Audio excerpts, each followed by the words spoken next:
Hey yo, what's up? You know what it is. It's the one and the only Professor L live in the LAB, live on Team GRF TV. And I'd like to welcome you guys back to another installment of Triple the Guy Speaks on it. Yo, we got us a doozy, so let's not even mince words. Get y'all asses in this classroom. Get them lab coats on. Make sure they nice and spiffy. Look your best. Feel your best. You will indeed do your best. Make sure you nice and sterile because of what it is we do around here. Because here at the university, where we is at right, NOW, we study L's and how they work. And this is very important that I illustrate what it is we do around here in the LAB because we study L's. Because this episode right here, has even my best top guys like what? But you may be wondering what we're talking about. Well, get those asses in seats. Get those eyes on the board. Uchu, Sentai, Kyuranger, Space.47, the Savior's Promise. Like I said in the intro, my top guys like, I'm like, but before I sat down and wanted to get with y'all with this, I sat with my dudes because they sat up here and they analyzed what it is that happened here. And I think I can explain. I think I can explain the answer is really simple. Oh, Lucky! That's the answer, scientists, guys. Lucky. That guy, Lucky, has been one of the first Reds in a while that I'm 101% down with. Like, for real. If I was on a team with him, like, yo, he'd make me a believer. And it's like, the show's job, it has multiple jobs. And a lot of these jobs that I joke about in every single review I do of not only this, but in Kamen Rider. Because remember, let's just keep it 1,000. I am an adult that watches a show for children that is designed to sell toys to those said children so their parents go buy them. That is what we understand. Ignore that. I make fun of it, but for the instances, in all instances prior and future, ignore that point. Let's just think about this just as it is. The other job, the more important job to me that this show has to do, this show has to get over these characters, this world, and make it believable regardless of everything else that the show is responsible for actually doing, right? In this, and I'm going to make sure that when we get to the next and final episode, before we get to Cowboys and Indians, is that we understand that this show has done its job. And every time this show has done the job of making sure that this world and these characters, let me say it, get over on me as a person in the audience watching these characters, watching 47 spaces of this show. I've had plenty of these moments. If you guys remember my first moment when I knew that this show was going to be off that meter and delivering it in a way that I could appreciate was Dreamy Android. Which will probably, again, and I've said this 3 or 4 times during this whole year, will probably go down in this show as my favorite episode. Not because it's a Raptor episode, because Raptor is always bae, don't get me wrong. But it was the first episode where I knew that this show was going for something. Regardless of how spooked my top guys are, I just want to just reminisce in this because the next episode is going to be a lot more of this. So I just want to just get it out the way. This show has done its job. Once again, you make me care about these characters. You make me care about every single move they make. And hell, let me say it, regardless of what you may think or what you may heard, Lucky one hell of a Red, yo.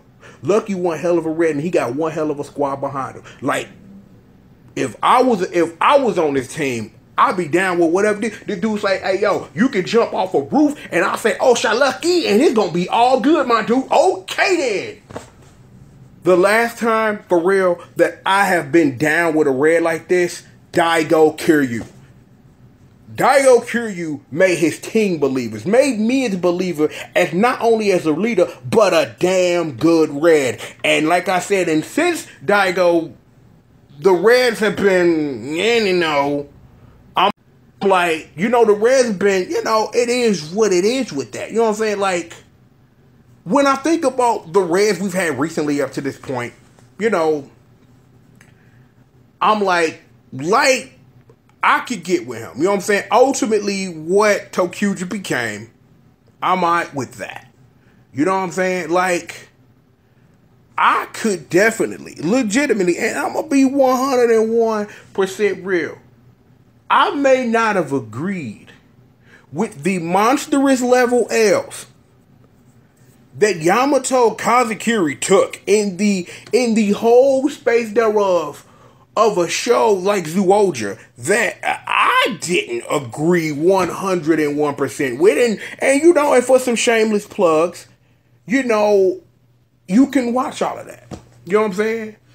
Like, when I sit here and I legit about it, in the instance of Takaharu, he was a great Red, but his team wasn't 101% balanced behind him in a way that made sense. And here's what I mean by that. Like, all five of them, six of them, when Kenji came around, they was all over the place. They really, for real, the ninjas really didn't get really down together until like the very end, when they start taking L's after L's, and they had to understand and ultimately figured out that the reason was, and now that I think about it, because it's in my head, because I want to put this out there when it comes to the ninjas, is that they was all over the place because it was a competition. And then the competition within the competition ultimately became, it's not a competition. We can all be this. And that was why when I sit up here and think about it in this way, is that there was a reason why they was scattered all over the place, because they had even though they were a team, they aims was all over the damn place. And there is no denying that in any way. And do you see how long I talked about the ninja and the six of them scattered around, and I said 3 sentences about Zyuohger? That should tell you everything you need to know.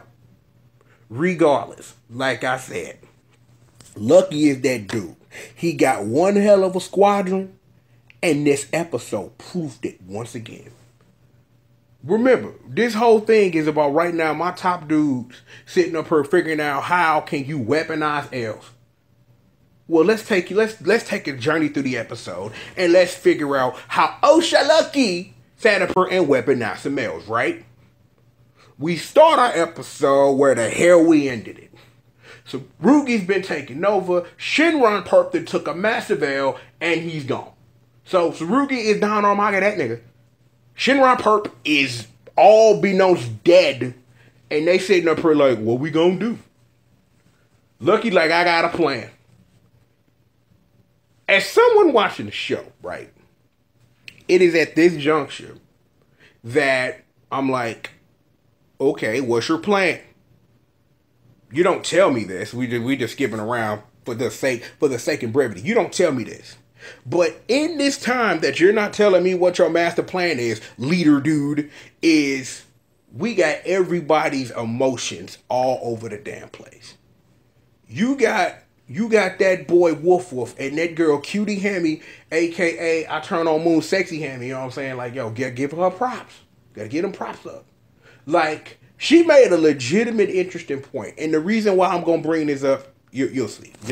Just with your boy. And I quote, more or less, at this juncture, he should already know we down to die for this.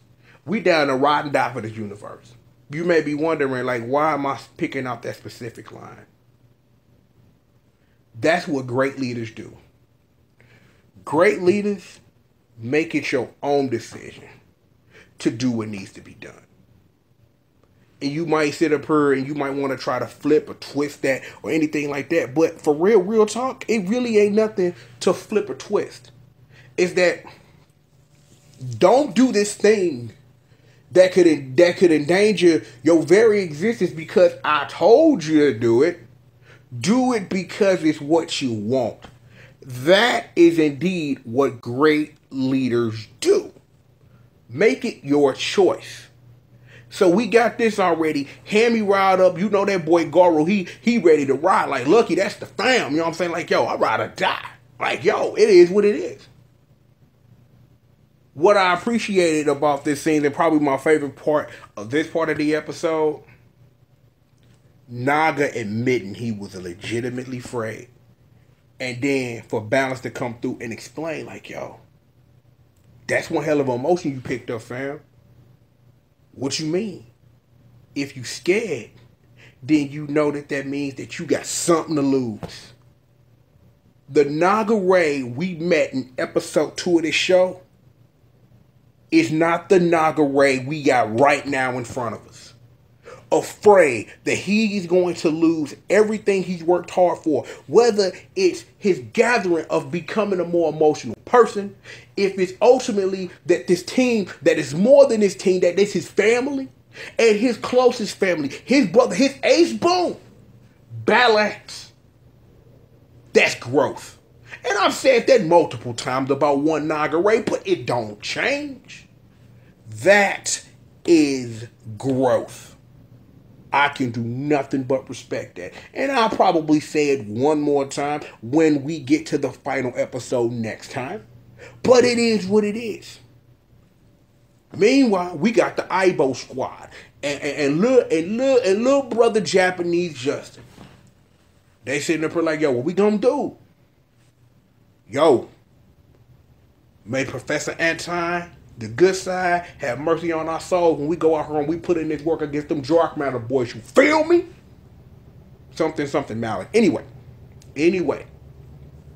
isn't this with the Aibo squad is that ever since I done lost my train of thought sitting up here like I'm trying to wash clothes and I hear like the washing machine, but look, regardless. See, I had to stall on y'all, right? Uncle Stinker and Moo Moo Man. I really never thought that was going to be the combination that worked. But see, this is another thing I can applaud the show for. You got over these two dudes that we got beef because we got beef over a misunderstanding, which I'm glad ultimately the show, in its own very special way, quote unquote, decided to solve that issue and problem, which I appreciate most definitely. I appreciate it. Real talk that the show took its time out. On top of that, the show also took its time out to make Japanese Justin a legit threat. I'm like, you may be thinking, yo, Trip, for real? Like, you really finna give Japanese Justin that much look? I am. I'm like, when Cultural was like, yo, my dream is to defend the earth. I want to become a Kyuranger. Big Bird gave him the tap. Put the work in, nephew. And all that boy Japanese Justin been doing since he became a Kyuranger, it's put in work, and I can't deny. I can't deny it anyway. That boy Japanese Justin been putting in work. Uncle Stinger been putting in work. Even though I really 101% agree with how they ultimately, ended that whole Moo Moo Man has a bomb in him thing or whatever it was at this juncture, I don't remember. I should, but I don't. I appreciate that it was wrapped up enough for the story to be like, well, we could discard of it, and it's like there are no loose ends, no real plot holes, so okay, we've done something. Also within all of this, Raptor, Bay, and Spotter, right? AKA that boy. That it's like in that one of the most earliest relationships that we see fostered in this show coming full circle. And it's like you can write things in there with the relationship between those two. I'm just like, if we gonna sit up here and be honest from an analysis standpoint, is I don't know how romantic that's supposed to be. I don't know how a human male can love him an android, but you can go buy you a sex bot on the internet now, so I don't really know how that gets down. But regardless, I'm being mini stupid here, but I appreciate that Raptor was open enough to say, I'm pissed at Shinron Perp because he left me. And it wasn't like that, but She made a point, like, that's not something he normally does. But again, in that, I can quickly say that as a commander, as the leader of this team, Shinron Perp didn't come full circle. Shinron Perp did come full circle, and I'm glad that we had the scene between Raptor Bay and Sanji JR for us to understand that, yo, Shinron Perp came full circle in all of this because early in that scene with Hammy and Wolf Wolf, you know what I'm saying? Birdman, he got his love too because she was pissed at him because, you know what I'm saying, like, yo, we can't leave fam behind. And yo, Birdman, that came a long way from, yo, I'm shirtless in this pod to becoming an integral part of how this team works. It's like, you know what, now this is just, this first part of the episode is something great to see. Is that because the next episode, there's going to be a whole bunch of action and a whole bunch of what you're going to do next stuff. So we're not really going to have time to really talk about that. So I'm glad that, you know, I have the opportunity to get it out right now. But let's get back to the matter at hand. Remember, my top guys here in the university, in the LAB, Spooks. How that boy Lucky weaponize a L. Alright, let's get to it. So, Kyurangers got their resolve. They done gone back and forth. They in there like, yo, let's do this. Let's do this here. So, everybody go out there. The various squadrons do what they do. BN Squad, Aibo Squad, Raptor Bay, and Sanji JR. And you got Lucky, Wolf Wolf, and that girl Sexy Cammy going out there in their own separate ways and putting in work. And it's like, the thing I appreciate about this long wild ass fight scene was they literally took the time to be, yo, it's so many of these fools, like it's nighttime. Like, I remember when X-Ray did that, and I remember like watching the episode after I did the review and then realizing like, yo, they've been fighting for a day. But I don't know how long this for. I had to say they was putting in work for 12 hours. And various things were happening, and it's like you have all these character scenes of, yo, it's looking dire, fam, but yo, let's put in work. And that's mostly what it was. It's like, you have those scenes, and it's like, they supposed to get you emotionally ready for ultimately when Lucky makes it to that boy. That boy, Jark Matter, a.k.a. hashtag it's Tsurugi now, and not hashtag it's Cuervo, because Cuervo, he done. He turned into Ash, but he'll come back in the movie as a Kyuranger. He'll come back as the Crow Kyuranger, so that should be fun. Do they have a constellation for crows? I'll have to look that up. Regardless, Karasu. So see, I know what's up. Look, ultimately in this, that boy, Jark Matter, that nigga, a.k.a. Don Armage, takes this ultimate weaponized L. Let me explain. After the L has been weaponized, the show takes its time to explain to you how this L is weaponized. Like, everybody took a loss up to this point, including the Psycho 2-timer breaking, which I'm just kind of like, huh? Like, how you break? Well, okay, that's maybe not a question you can really ask because, again, we are people who watch tokusatsu shows. Like, transformation trinkets get broken all the time, but either come back better than they were before or come back a couple of scenes later, which happened too. So, given the information that I have, this is what I explained to my scientists about how this L was weaponized. Everybody purposely takes an L so that hashtag it's Tsurugi, that boy Don Armage, not hashtag it's Cuervo, would absorb them with their Q-towers. Lucky makes him blazing speech about, you are my friend, oh, Gananio, to say, there's actually a video on his channel that fuses that song and the first Street Fighter trailer, why I did it, and I said something about chicken wings and nacho cheese. It's on the channel somewhere, just look.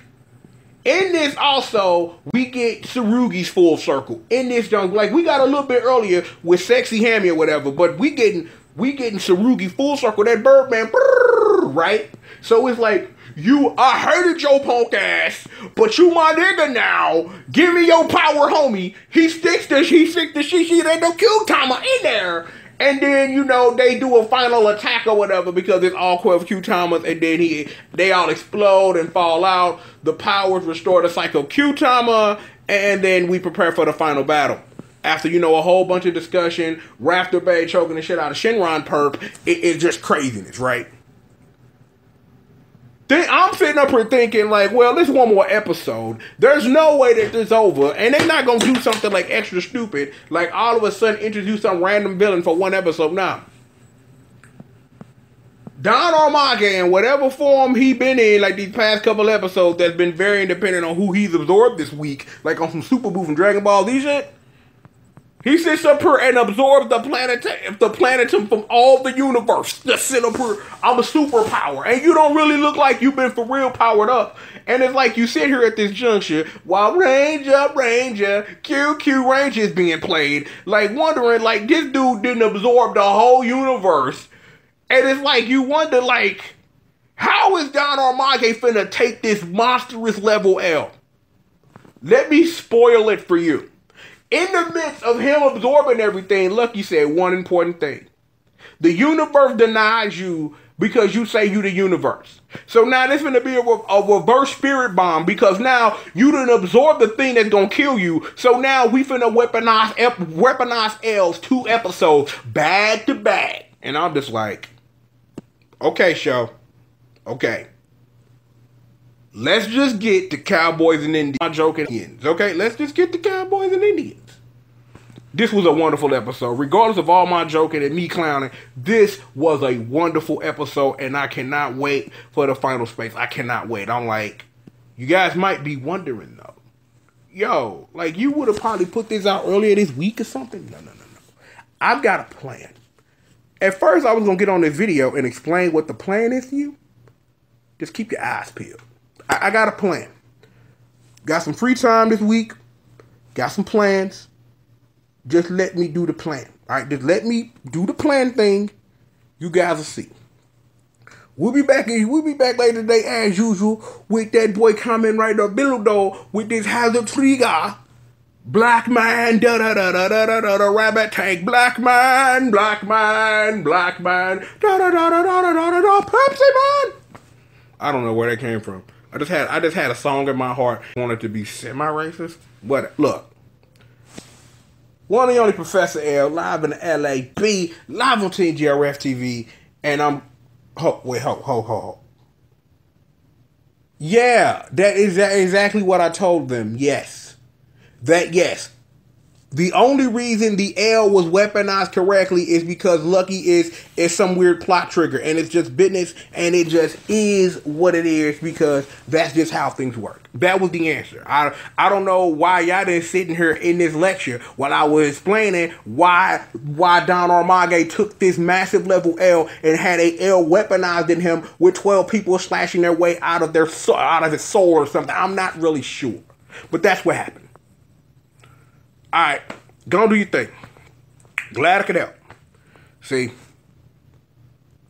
people I got on payroll. You do what you can with what you work with, all right? Really quickly, before we get up out of here, if you guys have noticed and look in your description, yeah, got the Patreon, the PayPal.me popping off now. I'm going to explain it in the video, but yo, if you want to put something in the tip jar or whatever, I'm giving you the option to. Just seems like the responsible adult thing to do. So, feeling what I'm doing, want to put $1 or something in the tip jar, you know what I'm saying? Like, it ain't going to help nothing, you know what I'm saying? Go buy me a sandwich or something, you know what I'm saying? I'd appreciate that. It is what it is. Class is dismissed. Go on get them things back in the thing. And by the thing, I mean your lab coat and your cubby hole. Enjoy recess and lunch, all right? You know what I'm saying? Your kids. Enjoy recess. Enjoy lunch. We'll be back in the classroom later today with what it is that you know you want to need. Something Super Bowl, which has nothing to do with me. I'd like to thank my special guests, my top scientist guys here at the L Institute. I'd like to thank you guys for being confused about how an L is weaponized. But see, that's why I'm the head of this department, and you are just a scientist. Not saying it is what it is, but y'all defer to me, and I'm glad that we understand each other. But like I said, it's the one and only Triple the G.O.D. I'd like to thank you guys once again for joining me for another installment of Triple the God Speaks On. Please remember this one important thing. Super say the finale. Hashtag is Cuervo.